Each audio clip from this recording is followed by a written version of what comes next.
मध्यकालीन इतिहास की गाथाओं में कुछ नाम ऐसे होते हैं जो सदियों तक गूंजते रहते हैं।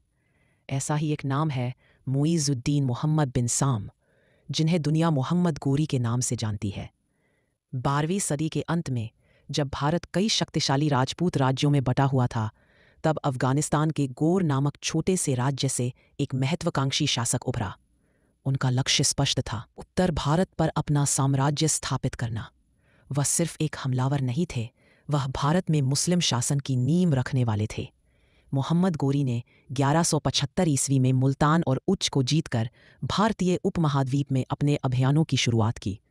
उन्होंने गजनी के अंतिम शासकों को हराकर पंजाब और लाहौर पर भी कब्जा कर लिया। लेकिन उनकी पहली बड़ी चुनौती 1178 ईस्वी में आई, जब उन्होंने गुजरात के अनहिलवाड़ा पर हमला किया। युवा चालुक्य शासक मूलराज द्वितीय ने उन्हें करारी शिकस्त दी। यह हार गोरी के लिए उत्तर भारत में गोरी के विस्तार ने उन्हें दिल्ली और अजमेर के शक्तिशाली चाहमान शासक पृथ्वीराज चौहान तृतीय के सीधे टकराव में ला खड़ा किया। प्रथम तराइन का युद्ध 1191 ई। यह युद्ध तराइन नामक स्थान पर हुआ। राजपूतों के शौर्य के सामने गोरी की सेना टिक न सकी। गोरी बुरी तरह घायल हुए और उन्हें अपनी जान बचाकर वापस गजनी भागना पड़ा। पृथ्वीराज चौहान ने एक बड़ी जीत हासिल की, लेकिन उन्होंने भागती हुई गोरी सेना का पीछा नहीं किया, जो उनकी सबसे बड़ी भूल साबित हुई। तराइन की जीत के बाद गोरी ने अपने सबसे भरोसेमंद सेनापति कुतुबुद्दीन ऐबक को भारत में अपने क्षेत्रों का प्रबंधन सौंप दिया। गोरी ने स्वयं 1094 ईस्वी में कन्नौज के गढ़वाल राजा जयचंद को चंदावर के युद्ध में हराकर गंगा यमुना दोआब क्षेत्र पर नियंत्रण स्थापित कर लिया। गोरी के अन्य जनरलों ने भी पूर्व की ओर विजय अभियान जारी रखा।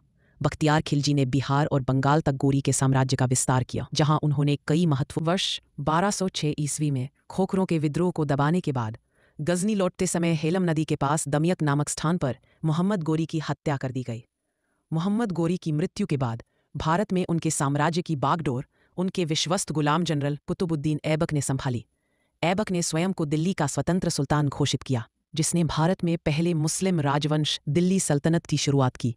मोहम्मद गोरी ने महमूद गजनवी की तरह सिर्फ लूटपाट नहीं की, उन्होंने स्थायी मुस्लिम राजनीतिक शासन की स्थापना की। उनकी विजय ने भारतीय उपमहाद्वीप के इतिहास, राजनीति और संस्कृति की दिशा हमेशा